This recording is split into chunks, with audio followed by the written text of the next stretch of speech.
नमस्कार दोस्तों, आज इस वीडियो के अंदर मैं आपको एक जरूरी जानकारी दूंगा एक वकीलों के पर्टिकुलर केस के रिगार्डिंग। अभी रिसेंटली जो है यहाँ पे केरला हाई कोर्ट के सामने एक मुद्दा सामने आया है। सबसे पहले एक जनरल रूल की मैं बात करूं, आप सभी लोग जानते होंगे कि अगर कोई भी पर्सन जो है वो अपने एडवोकेट को हायर करता है और एडवोकेट को हायर करने के बाद प्रिस्क्राइब्ड कोई फीस पे करता है कि ये वकील साहब जो है मेरा केस को आगे प्रोसिक्यूट करेंगे और मुझे इंसाफ दिलाने के अंदर मेरी मदद करेंगे, तो अब इस केस के अंदर अगर वकील साहब जो है केस हार जाते हैं तो यहां पर क्लाइंट के पास कोई भी अधिकार नहीं होता, यानी कि उस पर्सन के पास कोई अधिकार नहीं होता वकील के खिलाफ जो है केस फाइल कर सके कि भाई साहब वकील साहब ने जो है ना नेग्लिजेंस करी थी और उस नेग्लिजेंस की वजह से जो है मैं जो वकील साहब जो है ना वो केस हार गए और भाई मेरे को तो वकील साहब को बोलिए कि कंपनसेट करा जाए। इसके रिगार्डिंग ऐसे कोई भी केस दर्ज नहीं कराया जा सकता है। ये सुप्रीम कोर्ट ने भी बोला है, बहुत सारे हाई कोर्ट ने भी कंसर्न हमारे बोला है, पर्टिकुलर जब केस यहां पे सामने आया था। पहली बात डिपेंड करता है फैक्ट टू फैक्ट। अगर आप कोई फैक्ट पेश कर देते हो कि हां यहां पे वकील साहब का इन्वॉल्वमेंट था, जानबूझ के वो हारे हैं, उनकी इंटेंशन ये थी, उनके पास सारे डॉक्यूमेंट्स मैंने जमा कराए थे,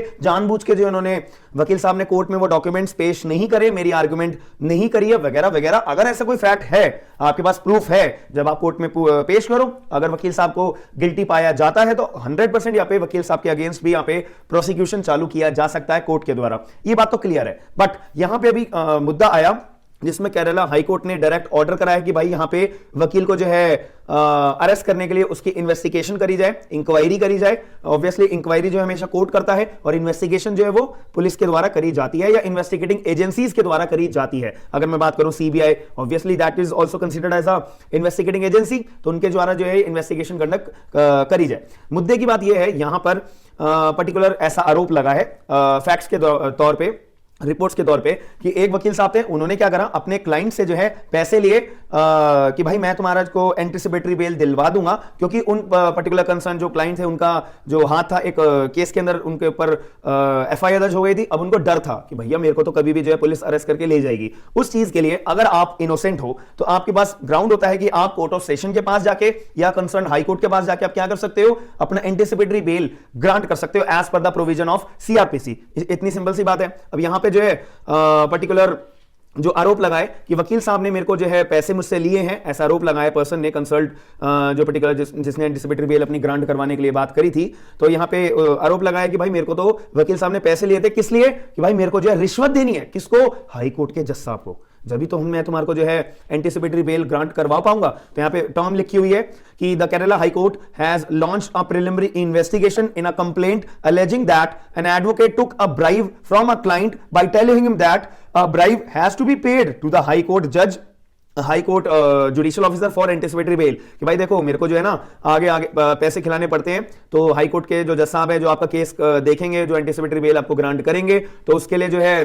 हाई कोर्ट के जज साहब को भी पैसा देना पड़ेगा, इसलिए आपको पैसा मेरे को रिश्वत के तौर पे देना पड़ेगा, तभी मैं आपको जो है यहाँ पे एंटीसिपेटरी बेल ग्रांट करवा पाऊंगा। तो यहाँ पे जो है जब इन्वेस्टिगेशन के लिए यहाँ पे ऑर्डर कर दिया है हाई कोर्ट के जो रजिस्ट्रार के द्वारा जो है ये बताया गया था कि कंप्लेंट फाइल करवाई गई थी, तो अब इस केस के अंदर जो फुल कोर्ट है उन्होंने पर्टिकुलर इसके ऊपर संज्ञान लेते हुए यहाँ पे ऑर्डर पास कर दिया है। इस केस के अंदर अगर मैं बात करूं, एक्स नाम के एडवोकेट थे, उन्होंने जो है वो ऑब्वियसली बहुत बड़ी पोस्ट पर भी थे और उन्होंने 25 लाख रुपए जो है डिमांड करी थी एज एंटीसिपेटरी बेल ग्रांट करवाने के लिए पर्टिकुलर क्लाइंट को फॉर गिविंग अ ब्राइब। मतलब ये इंट्यूशन थी, इन्होंने अपने आप को ऐसे बताते हुए कि भाई मेरे को हाई कोर्ट के जज साहब को भी पैसे देने पड़ेंगे, तो 25 लाख रुपीस जो है इन्होंने चार्ज करे थे। हालांकि उनका जो है नाम एज अ इलेक्ट हुआ था president of Kerala high court bar association, Kerala high court advocate association के प्रेसिडेंट बनने के लिए भी उनका नाम इलेक्ट हुआ था। अब इस केस के अंदर जो है उन पर्टिकुलर एडवोकेट के ऊपर जो है यहाँ पे केस फाइल कर दिया गया है particular concern Kerala high court के द्वारा 25 lakh rupees from the client, क्योंकि जो पर्टिकुलर पर्सन था जिसके ऊपर यहाँ पे 25 लाख रुपए एडवोकेट ने जो मांगे हैं, वो जो है पर्टिकुलर ऐसा अनुमान लगाया गया कि भाई इनको पुलिस अरेस्ट इसलिए करेगी क्योंकि एक रेप केस का मैटर था। इतनी सी बात यहाँ पे आती थी। तो केरला जो हाई कोर्ट है उन्होंने विजिलेंस सेल को यहां पे बोला है कि भाई आप जो है इंक्वायरी कंडक्ट करो, और इंक्वायरी कंडक्ट करवाने के बाद यहां पर जो पर्टिकुलर मैटर है ये स्टेट के जो डीजीपी होते हैं ना, तो उनको जो है मैटर भेज दिया गया है कि भाई हमने तो अपनी तरफ से इंक्वायरी कर ली है, और बाकी अब जब तुम रिपोर्ट लाओगे स्टेट डीजीपी के जो ऑफिसर्स हैं, जो सबऑर्डिनेट ऑफिसर्स हैं, जो वो अपनी इन्वेस्टिगेशन करने के बाद अपनी पूरी रिपोर्ट जब कोर्ट के अंदर सबमिट करेंगे, उसके बाद कोर्ट का इंक्वायरी का रोल चालू होगा, क्योंकि वीडियो के स्टार्टिंग में मैंने आपको बिल्कुल क्लियर कर दिया है, इंक्वायरी हमेशा और हमेशा कोर्ट के द्वारा कंडक्ट करवाई जाती है, इन्वेस्टिगेशन हमेशा और हमेशा पुलिस या फिर इन्वेस्टिगेटिंग एजेंसीज के द्वारा कंडक्ट करवाई जाती है। तो इतनी सी बात थी, यहां पे आपको मैंने नॉलेज के पर्पस के लिए ये वीडियो आपको इंफॉर्मेशन के थ्रू बताना जरूरी था, तो आपको मैंने एक सारी चीजें क्लैरिफाई कर दी हैं। वीडियो के अंदर आपको जानकारी अगर समझ में आई है तो आपको जिम्मेदारी है कि वीडियो को लाइक जरूर करेगा और चैनल को सब्सक्राइब करके वीडियो को शेयर जरूर करेगा ज्यादा से ज्यादा, और आपका क्या पॉइंट ऑफ व्यू रहेगा कमेंट बॉक्स के अंदर अपना पॉइंट ऑफ व्यू जरूर बताएगा। हम मिलते हैं नेक्स्ट वीडियो के अंदर। थैंक यू, धन्यवाद।